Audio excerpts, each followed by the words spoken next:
So this is going to be a quick review for the AA solar panel car and motorhome charger. This is the specs. This is about 20 quid from Amazon, and with it you have a long lead and you get these two crocodile clips for battery, and you also get this OBD2 plug. Ours is in use at the moment, something else is monitoring thing, but we won't be using that. So you can keep it inside the vehicle and charge it.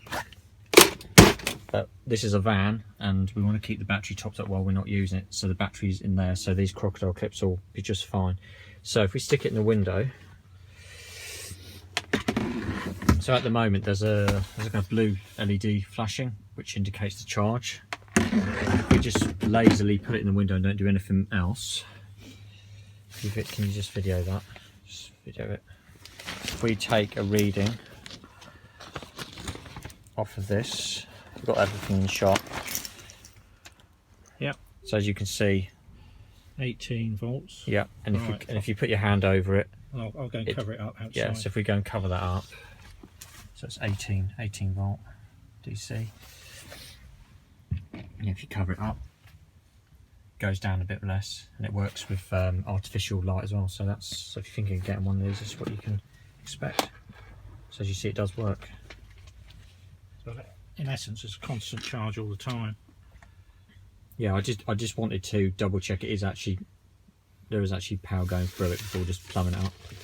And you're supposed to stick it on the window if you want. What we're going to do, because we've got a large van, you sort of stick it in the middle here. You stick it in the middle with the little suction cups that are on it.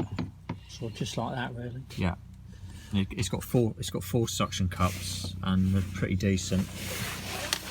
And then, so as you can see, it's on the window, and it's still, and you're getting even more voltage through it now. At 19. And it when it's plumbed up, it regulates what it charges, so it doesn't just overload the battery constantly. Will not overcharge battery. Blue flashing LED indicates surge charger is operating correctly. Solid LED will show depending for light intensity in the panel. Okay, right, so I guess this is ideal if you're going on holiday, leaving your car in a car park for 2 or 3 weeks. But generally, just what we're doing when we need it charging. Yes, if you're leaving your vehicle for 2 or 3 weeks and you want to keep your battery topped up, because obviously alarm systems and all that use it all the time and other things. There we go. So hopefully this helps you think about buying one.